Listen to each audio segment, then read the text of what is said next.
What's up, guys? You're tuned into another Raptor Live Jam. My name is Amanda, and returning to the Live Jam stage tonight, fresh off the release of their latest EP, Pagtatag, we have 5-member P-pop group, SB19! Hello.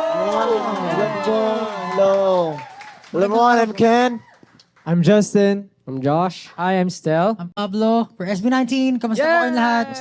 Welcome back, guys. And to everyone who's tuned in, please tweet with the hashtag SB19XRappler Live Jam. Baka mapansin namin kayo, who knows? So, welcome back, guys. Naalala nyo ba the last time you were here? Oo po. Yung picture namin dito yung pinakagamit most of the time eh. Actually, oo. Actually, oo nga. Oh. Tsaka nagsulat po kami dito eh. Yung parang SB9. Hanapin mo. Oo. May Nandiyan, hanap. nagsulat po Ayun, kami sa taas nung... Ayun no? Kay Ano akin, no? Nabura na Yes, ata baba, eh. SB19. Binara ata nila. Hindi namin buburahin yun, kayo naman. So, ever since that time, ayan o, nahanap na nila. Nakita na po. Mamaya dadagdagan nyo yan. But like, ang dami na nangyari since then. I mean, that was 3 years ago. Di pa pandemic noon. And now you're here. Nag-release kayo ng pangalawang EP nyo na to, Pagtatag.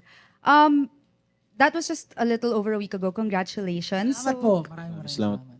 Everyone's saying with Pagtatag, new era na SB19. So, if you could define this new era in one word lang, what would it be? Isa-isa kayo. Ako? Sagutin ko na. Ganto.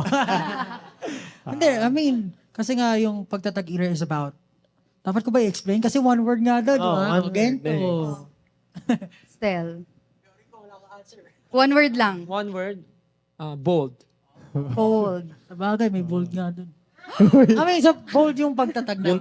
yung text kasi nung pagtatag nakabold. Hindi siya italic. Bold siya. Unchained. Wow. Chain. Big word. Unbudging. Unbudging. Unbudging. Underline, sabihin mo. Sonic. So, The Hedgehog. Di joke lang po, adventures, yeah. Adventure. Ganda. Ang ganda. I love it. Bold. Unchanged. Ano yun? Unbudging. unbudging. Unbudging. Grabe naman. Big Ibig word. sabihin may pambili. Budget yun. Budget yun. Budget. Sige. So, yeah. New era. And you've redefined yourselves once again. So, meron ba kayong like, anong feeling nyo when you're redefining yourselves every time you face the audience? Like, may hesitation ba kayo? Or may fear ba kayo na ipepresent niyo yung sarili nyo to a new audience? Or to the same audience?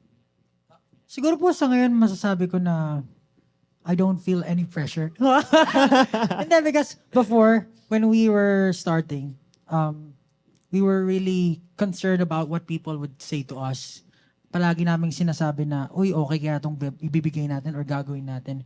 Pero right now, with everything that we've learned through the years, talagang masasabi namin na sigurado kami dito sa ginagawa namin. And kung hindi man magustuhan ng tao, or kung may masasabi man sila, eto kami, ganito ang SB19 eh. Bakit natin kailangan palitan kung sino tayo? So, thankful din kami sa mga tao na nakaka-relate sa mga songs namin kasi sila yung nagiging buhay ng mga awitin namin. So, ayun, masasabi ko lang na parang yung evolution namin, sobrang laki ng pinagbago namin through the years. Definitely.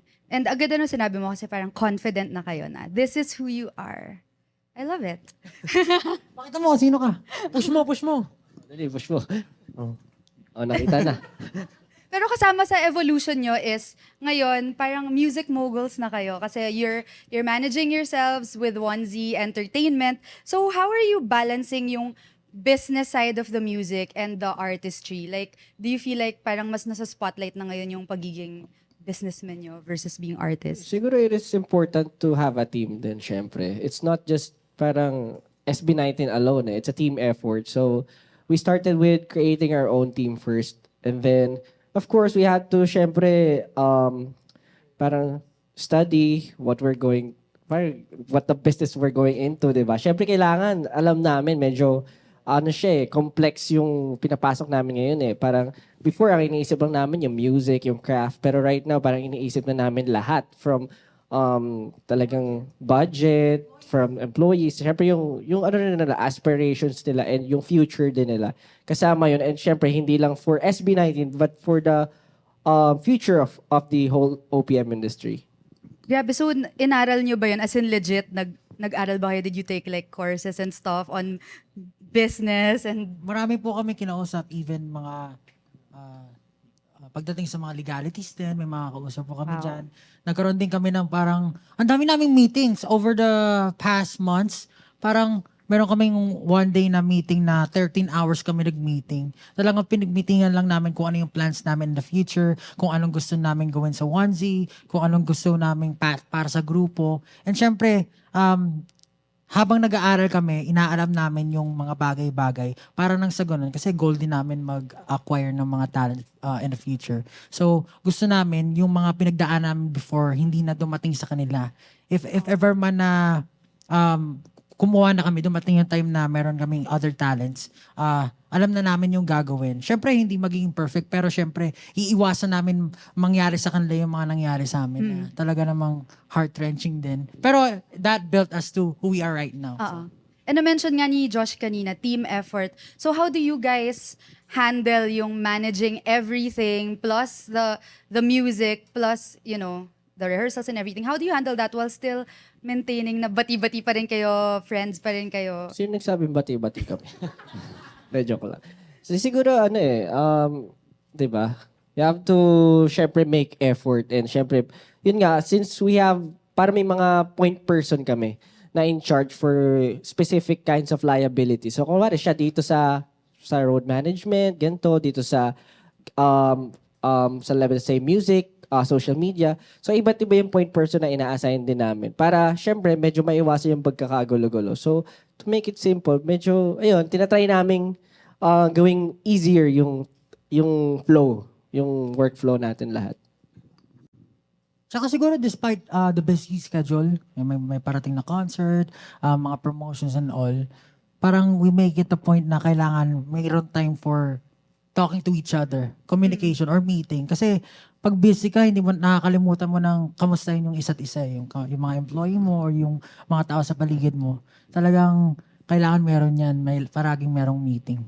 Or parang after every training, meron din kaming parang session na parang upo muna, usap, ganyan, saglit. Chill lang, ganun. So parang ang daming nangyayari sa buhay nyo at this point. Like 13-hour meetings, my God, that sounds like a lot. Na-try niyo na po ba yun? Hindi pa. At ayoko siya ma-experience.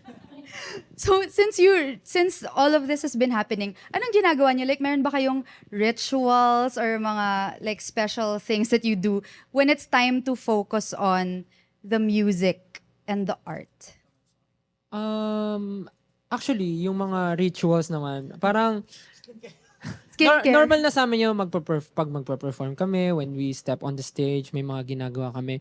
But meron kami ngayon at ginagawa namin ngayon, not only as an artist, but also, yung meron kaming Onesie Entertainment, nasabi na rin nila na meron kaming mga tao behind us, na sila rin yung nagsasabi sa amin na, guys, I think, set aside mo natin ganito, kailangan natin pag-usapan yung importanteng bagay na to. And sobrang thankful kami and happy na kasi nasasabi namin na may mga tao kami and yung mga taong nakuha namin is yung willing talagang tulungan kami and mag-improve kami. Hindi lang yung gusto kaming tulungan dahil, alam niyo yun, dahil syempre kilala si SB19, gano'n. Yung mga tao talaga behind us, sila yung masasabi namin na kahit na ups and down or mawala man kami or kahit anong mangyari sa career namin, sila yung mga taong hindi kami iwan kahit anong mangyari. Oh, grabe. So parang sila talaga yung masasabi namin na tumutulong sa amin and nag-encourage sa amin ngayon na parang kung ano yung priority namin, iset namin yun ng straight. Kasi with Onesie, hindi rin naman mabubuhay si Onesie kung wala si SB19. So dapat alam namin kung ano yung ipaprioritize namin. So sila talaga yun. Shout out sa Onesie team. Yeah, Grabe. bango-bango na ng Onesie. Pero in a personal point of view, kasi though we're artists, mahal talaga namin yung ginagawa namin. We love what we do. Pero work is work, di ba? Parang merong times na ayaw mo gawin or tinatamad ka. Kailangan talagang mo i-push yung sarili mo Push na lang talaga. gawin yung mga bagay-bagay. Let's say, gagawa ako ng kanta. Parang feeling ko, hindi gagana yung utak ko ngayon. Hindi ako titigil. Parang magbibigay ako ng oras hanggang sa may lumabas sa akin or mapiga ko yung utak ko para nang sa ganun. Kasi work to eh. Kumbaga, hindi Tama. naman siya tumitigil eh. Hindi mo pwedeng For us, hintayin. tumitigil ako. Parang hindi, no? Pag naghintay kami ng, sa kung kailan meron lalabas, parang Wala mangyari. Wala pa sigurong comeback ngayon, di ba? So speaking of madami kayong ginagawa, you're about to go on your second world tour. Grabe, as in, second na to. So, kaka-first world tour nyo lang last year, just a few months ago. So, ano yung mga nagawa nyo doon or hindi nyo nagawa doon na gusto nyong gawin this time around? Last year po, syempre kasi, yun nga po, lagi namin sinasabi as SB19, every time na mag-release kami, we want to top kung ano yung na-release na namin before. So, this time po, we want it as a bigger concert po. So, last year, mas konti yung pinunta namin. Ngayon, talagang tinry po namin for mag-Canada rin. From before, US lang, and Dubai, Singapore. But this time, US, Canada, and hopefully, ayun nga po, makapag-tour din kami sa Europe, Asia, ayan po. Tapos, regarding sa concert, ngayon po, nasabi ko naman na makakarinig silang kakaibang tunog, especially po dun sa mga songs na Tunog tao. from the early na EP. So from Pagsibol, ganyan, yung mga songs na yun, medyo may iba siya pag nanood sila ng concert. So, anong feeling mag-perform? Like, in a new country with, you know, a foreign audience? Depende kung malamig o mainit. Pag malamig, Pag malamig, masaya. Ako. Kasi po, pagka nagpo-perform naman po in other countries, syempre hindi naman po mawawala yung kaba. Kasi syempre hindi naman talaga yun yung, hindi namin masasabi na ito, lugar namin to. Syempre pag nasa ibang bansa ka, iba yung audience, iba sila tumingin sa amin, and iba yung ina-expect nila. But, knowing naman na prepared kami, and alam naman namin na kahit sa kami pumunta, may 18 talaga na talagang ready to support us, talagang papanoorin kami kahit ano mangyari. Syempre, naiibsan yung kaba namin. Tapos, nakikita pa namin yung touring team na kasama namin, talagang, sila eh, ang ganda ng touring sa amin. Hindi, yung touring team namin na nakikita namin sobrang hardworking, talagang di sila natutulog, di sila nagpapahinga, na rin kami, parang nabuboost din kami na parang kailangan talaga natin galingan kasi wala tayo sa bansa natin, kailangan pakita talaga natin kung bakit natin deserve yung ganitong klaseng ganitong klaseng stage, yung ganitong klaseng support na nakukuha natin. Hindi lang sa fans, kundi pati sa mga casual na nanonood ng concert namin. Happy kami pag may concert, but at the same time, proud kami na finally nandun na kami sa stage na kaya na namin hindi lang i-represent yung group and sarili namin, pati yung Pilipinas na nire-represent namin sa buong mundo. Ayun po. iba ba yung response ng audience pag nasa ibang bansa kayo? So, siguro, kasi sila eh, wow! Magnificent English eh. Ano? Yung iba, Dito Tagalog yung iba medyo conservative din. Kasi pag mga Pinoy talagang wild May eh. sasabihin. Pag nakita nila idol sila, wow! Ganun sila talaga eh. Siguro sa ibang bansa hindi ganun. Mas kalmado ba sila? Sasabihin din daw po si Ken. Ano yung sasabihin mo? Yun ang sasabihin niya. Pero nakikita naman namin na nag-enjoy sila kasi kung hindi bababa namin ng stage. Hindi, pero masaya.